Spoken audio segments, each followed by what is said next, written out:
Tax से जुड़े हर उलझनों को दूर करने के लिए लेकर हम हाजिर हैं आपका पसंदीदा शो टैक्स गुरु, जहां हम नियमों के दायरे में रहकर टैक्स बचाने के बेहतरीन तरीके आपको बताते हैं। नमस्कार, मैं हूं लक्ष्मण रॉय और हमारे साथ इस बार होंगे जाने माने टैक्स एक्सपर्ट मुकेश पटेल साहब। मुकेश पटेल साहब, आपका स्वागत है। आप अहमदाबाद से जुड़ रहे हैं और हमारे टैक्स गुरु शो के जो खासियत है वो है कि हर एक्सपर्ट जो है कुछ ना कुछ अपना रिसर्च करके आते हैं, जो आमतौर पे आपको कहीं देखने पढ़ने को या सुनने को नहीं मिलता है। तो मुकेश पटेल साहब ने भी कई सारे मुद्दों पर खास रिसर्च किया है जो आपको टैक्स बचाने में काफ़ी मदद करने वाले हैं। तो मुकेश पटेल साहब से इन सारे मुद्दों पर बातचीत करेंगे। मिसाल के तौर पर हम बात करेंगे सोवरेन गोल्ड बॉन्ड में करते हैं अगर आप निवेश तो कैसे बनेगी टैक्स की देनदारी। अगर आप एनआरआई हैं और अपनी मां को पैसे भेजते हैं तो भी क्या देना होगा टैक्स। और साथ में ये बताएंगे कि गिफ्ट या विरासत में मिली संपत्ति पर टैक्स की देनदारी तय करते वक्त किन किन बातों का रखें ख्याल। इन सारे मुद्दों पर बातचीत करेंगे। लेकिन सोवरेन गोल्ड बॉन्ड एक ऐसी स्कीम जो सरकार ने लाई थी करीब 8 साल पहले, और इसका मकसद ये था कि फिजिकल गोल्ड ना रखें, सोवरेन गोल्ड बॉन्ड में निवेश करें। कई सारे आकर्षक इसमें इंटरेस्ट का फ़ायदा दिया जाता था और इसमें यह था कि 8 साल बाद अगर आप इससे पैसा निकालते हैं तो आपको टैक्स में बड़ी छूट या रियायत मिलती थी। अब 8 साल लगभग पूरा होने को है कुछ महीने बाद, तो कई लोग पैसा निकालने की सोच रहे होंगे।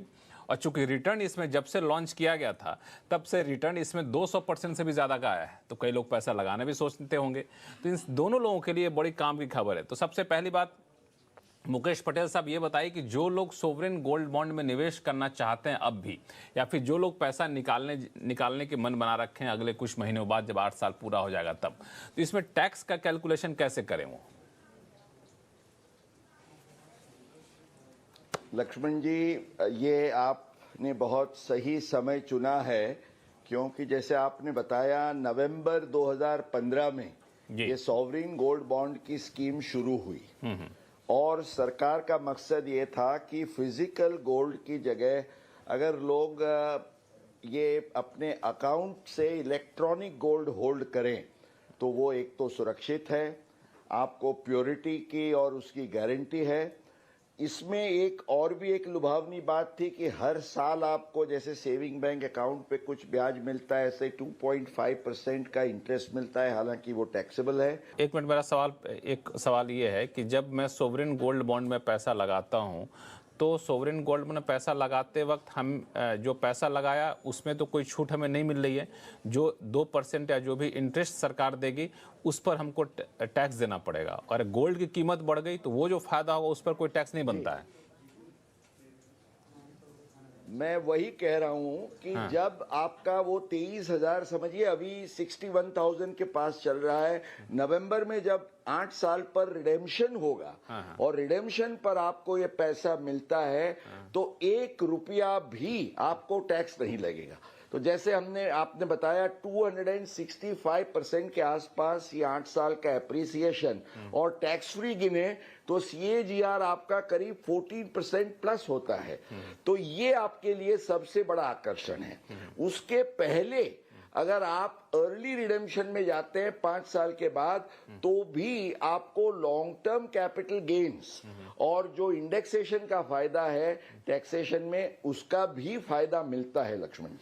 अब इसमें अगर जो ब्याज मिलता है हमें, जो 2% तय था पहले, तो उस ब्याज पे जो आमदनी होगी हमें उस पर टैक्स लगेगा कि नहीं लगेगा? जी, उस पर तो टैक्स जरूर लगेगा। 2.5% आपको जो इंटरेस्ट मिलता है, लेकिन मैंने जैसे बताया 2 सिचुएशंस हैं। रिडेम्पशन तक आप रुकते हैं, फाइनल रिडेम्पशन तक, तो ऑन रिडेम्पशन आपको कोई भी टैक्स नहीं देना है। उसके पहले अगर अर्ली रिडेम्पशन में जाते हैं तो आपको जो इंडेक्सेशन के साथ 20% का लॉन्ग टर्म कैपिटल गेन्स का जो नियम है वो आपको लागू होगा। इसमें एक और चीज है कि सोवरेन गोल्ड बॉन्ड के बराबर में कहें तो एक इंस्ट्रूमेंट है, वो है गोल्ड ETF। वो भी काफी लोगों के आकर्षण का केंद्र बना रहा।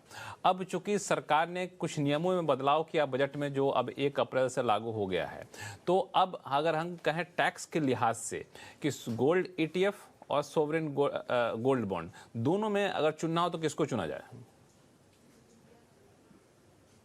बिल्कुल लक्ष्मण जी, ये समझिए 1 अप्रैल के बाद अगर आपको निवेश करना है ऐसे गोल्ड में तो ईटीएफ के मुकाबले अब सॉवरिन गोल्ड बॉन्ड आपके लिए बड़े आकर्षक रहेंगे टैक्स पॉइंट ऑफ व्यू से। क्यों? क्योंकि जो ईटीएफ है वो जो नियम बदला गया कि स्पेसिफाइड म्यूचुअल फंड के यूनिट्स माना इक्विटी नहीं है जो डेट के दायरे में आते हैं, उसके लिए deemed short term capital gain का नियम लागू होगा। इसलिए आपको लॉन्ग टर्म का इंडेक्सेशन और जो कंसेशनल रेट का फायदा ईटीएफ के नए निवेश में नहीं मिलेगा, जबकि सॉवरिन गोल्ड बॉन्ड में आपको उसके मुकाबले ये फायदा बिल्कुल बरकरार रहेगा, बना रहेगा। तो ये आपको ख्याल में रखना है। तो अगर आप गोल्ड ईटीएफ में पैसा लगाने जा रहे हैं या फिर आप सोच रहे हैं गोल्ड ईटीएफ में लगाऊं या फिर सोवरेन गोल्ड बॉन्ड में लगाऊं, तो टैक्स की देनदारी के हिसाब से देख लीजिए। जैसा कि मुकेश पटेल साहब कह रहे हैं, गोल्ड बॉन्ड ज़्यादा फायदेमंद है। और अगर आप गोल्ड बॉन्ड में पैसा लगा चुके हैं, लगाने की सोच रहे हैं, तो उसमें भी टैक्स की देनदारी इन्होंने बहुत बखूबी समझा दिया। ये समझकर आप पैसा लगाएंगे तो निवेश बेहतर कर पाएंगे और फायदा भी ज़्यादा कमा पाएंगे और टैक्स भी बचा पाएंगे। चलिए अब सीधे चलते हैं वाराणसी, जहाँ से हमारे साथ फोन लाइन पर जुड़ चुके हैं कमल कुमार सिंह साहब। कमल जी नमस्कार, कैसे हैं आप? नमस्कार लक्ष्मण जी, मैं बढ़िया हूं। मैं बनारस से बोल रहा हूं जी, बताएं क्या उलझन है आपकी? सर, मेरा सवाल है कि 2004 में हमने अपनी वाइफ के नाम से एक लैंड लिया था, कृषि। ठीक है। और 2022-23 फाइनेंशियल ईयर में वो लैंड मेरा एनएचआई में जा रहा है, जिसका कंपलसरी एक्विजिशन में मेरे को पैसा मिला है। वो पैसा हेवी अमाउंट मिला है। ठीक है। अब वो पैसा आवासीय जोड़ के एनएचआई ने हमको दिया है, तो क्या अब इस पर कैपिटल गेन लगेगा या नहीं लगेगा? पहला सवाल। और दूसरा सवाल मैं आपसे आपके पास आऊंगा, फोन लाइन पे बने रहिए। पहला सवाल का जवाब लेते हैं मुकेश जी से, जो हमारे टैक्स एक्सपर्ट हैं, फिर दूसरा सवाल आपसे पूछूंगा। फोन लाइन पे बने रहिए। मुकेश जी, बड़ा इंटरेस्टिंग सवाल है। एग्रीकल्चर लैंड के तौर पर लिया था, अब एनएचआई ने जो इनको कंपनसेशन दिया है वो रेजिडेंशियल प्रॉपर्टी के तर्ज पे दिया है।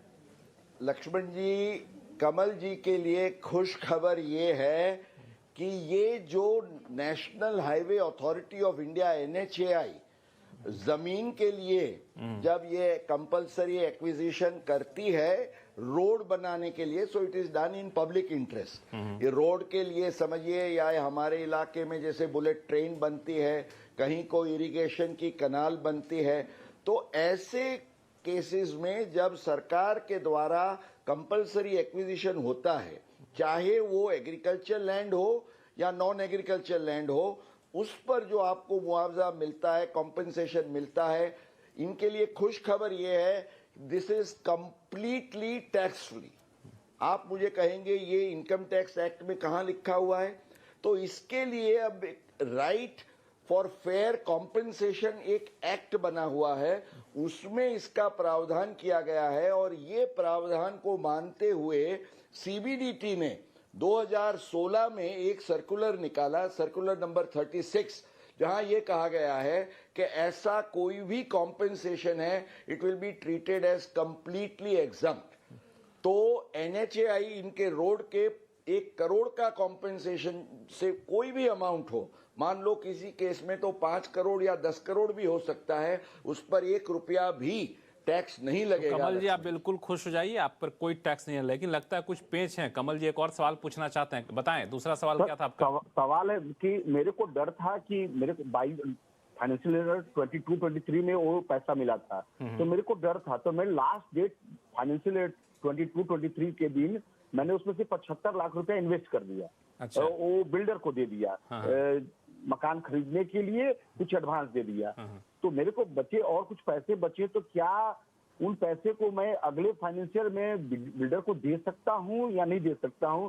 क्या मेरे को मेरा टेंशन है कि कैपिटल गेन मेरे को बचाना है। कमल जी, ये जो बिल्डर को आप पैसा दे रहे थे, उससे पहले आप टैक्स को फोन कर लिए होते तो आपको जो है टेंशन रखना ही नहीं चाहिए था। लक्ष्मण जी, इनको कोई टेंशन का चिंता रखने की आवश्यकता नहीं है। वो मकान में निवेश करे या न करे, बिल्डर को दे या न दे, उनको 1 रुपया भी टैक्स नहीं देना है। बिल्कुल, आपको बिल्कुल कोई टैक्स देना ही नहीं है, बिल्डर को दे दिए, लेकिन डर के मारे अगर दिए तो मैं तो यही सजेस्ट करूंगा कि ऐसी सूरत में तुरंत आपको टैक्स गुरु से संपर्क करना चाहिए था। लेकिन खैर, आप पे टैक्स की देनदारी बिल्कुल नहीं बनेगी और आप निश्चिंत हो जाइए, आप उस पैसे का बेहतरीन तरीके से इस्तेमाल करिए। चलिए अब चलते हैं दिल्ली, जहां से राकेश अरोड़ा जी हमारे साथ फोन लाइन पर जुड़ चुके हैं। राकेश जी नमस्कार। नमस्कार सर, मैं अप्रैल 2022 रिटायर हुआ हूँ और मेरा पीएफ एक्युमुलेशन पीएफ कमिश्नर के पास है।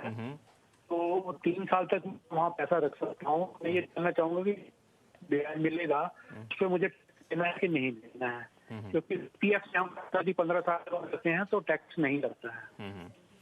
राकेश जी, आपके लिए अब देखिए, आपने सही बताया कि पीपीएफ होता है तो उसमें 15 साल के बाद भी आप अपना अकाउंट चालू रखते हैं, उस पर जो ब्याज मिलता है उस पर कोई टैक्स नहीं है।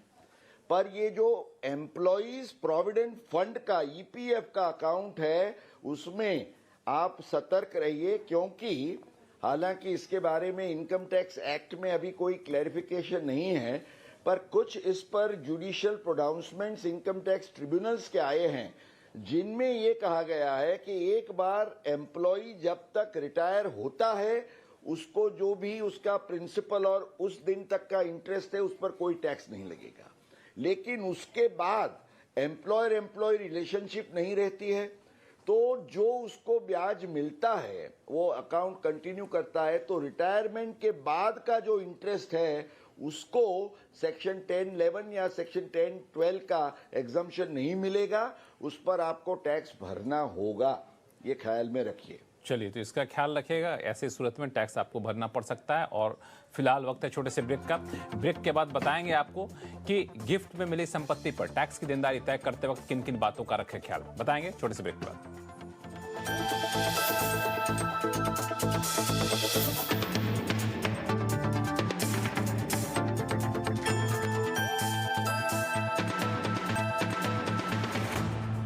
ब्रेक के बाद एक बार फिर से आपका स्वागत है। आप देख रहे हैं टैक्स गुरु और हमारे साथ हैं अहमदाबाद से जुड़े हुए जाने माने टैक्स एक्सपर्ट मुकेश पटेल साहब।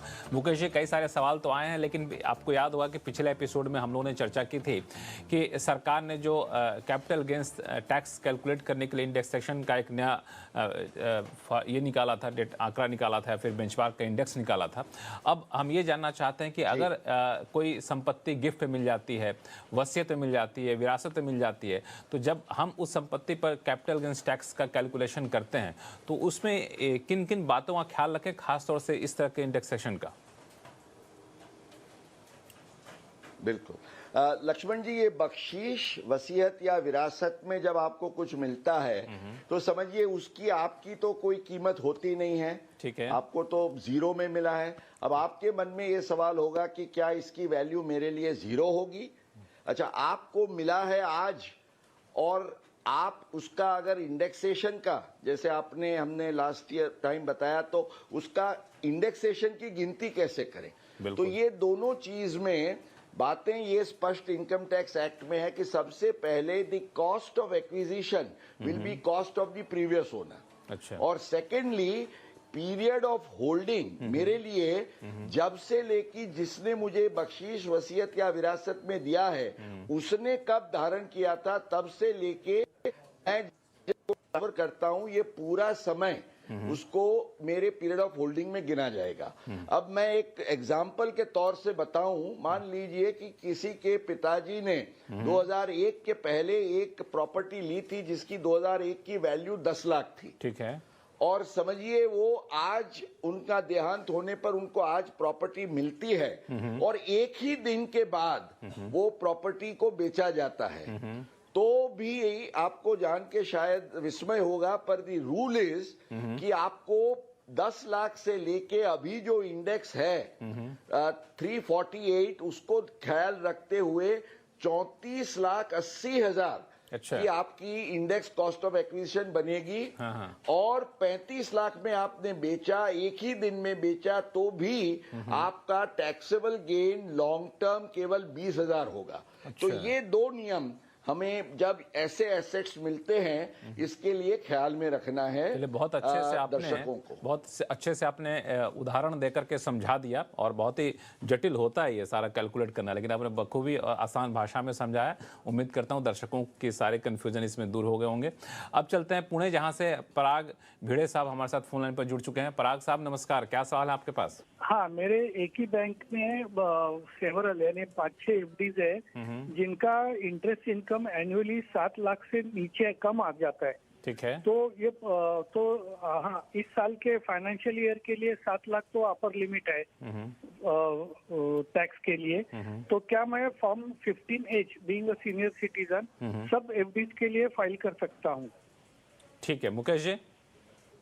बिल्कुल लक्ष्मण जी, ये जरूर कर सकते हैं और कोई भी दुविधा के बिना, केवल ये ही नहीं, हमारे इनके जैसे सारे सीनियर सिटीजन्स हैं उनको ये याद रखना है कि अगर वो they are opting for the new scheme जहां 7 लाख तक आपको कोई भी टैक्स नहीं देना है अगर आपकी इनकम उससे कम है तो, क्योंकि रिबेट का फायदा मिलता है। तो 15H आप दे सकते हैं। इसके बारे में सीबीडीटी ने 2019 में जो सर्कुलर जारी किया था उस समय 5 लाख की रिबेट की मात्रा थी, अब ये 7 लाख की गई। वही सर्कुलर उसी स्पिरिट में ये चालू रहेगा। तो भाई साहब आप 15H दीजिए और निश्चिंत हो जाए। बिल्कुल पराग जी, कोई टेंशन की बात नहीं है और आपने सही सोचा है। चलते हैं गुरुग्राम, जहां से अभिषेक खंडवाल जी हमारे साथ फोन लाइन पे जुड़ चुके हैं। अभिषेक जी नमस्कार। नमस्कार। कहाँ उलझन है आपकी? मेरा सवाल एचयूएफ टैक्स प्रोविजन से रिलेटेड था। तो अगर करता है एचयूएफ मेंबर एचयूएफ को गिफ्ट करता है gift in a form of cash या प्रॉपर्टी, तो उसके टैक्स प्रोविजन क्या रहेंगे और उस गिफ्ट से कोई इनकम एक्रू होती है तो उसकी टैक्सेबिलिटी कैसी रहेगी? ठीक है जी, देखिए इसमें 2 बातों का ख्याल रखिए। सबसे पहले जब इंडिविजुअल जो करता है या मेंबर है वो अपने ही एचयूएफ को कितनी भी रकम की गिफ्ट दे तो एचयूएफ के हाथ में कोई टैक्स नहीं लगता है, क्योंकि उसको रिलेटिव के दायरे में माना जाता है सेक्शन 56(2) के तहत। इसलिए एचयूएफ को टैक्स का सवाल नहीं है। लेकिन आपको ख्याल में ये रखना है कि हालांकि आप अपने एचयूएफ को दे रहे हैं गिफ्ट, तो सेक्शन 64 के तहत जो क्लबिंग के प्रोविजंस हैं वो लागू होंगे और एचयूएफ की जो आय होगी वो आपकी आय में उसको जोड़ा जाएगा, वो क्लबिंग होगा। ये आपको ख्याल रखना है लक्ष्मण जी। चलिए फिलहाल वक्त है छोटे से ब्रेक का। ब्रेक के बाद बताएंगे अगर आप एनआरआई हैं और अपनी मां को पैसे भेजते हैं तो भी क्या देना होगा टैक्स, बताएंगे छोटे से ब्रेक के बाद।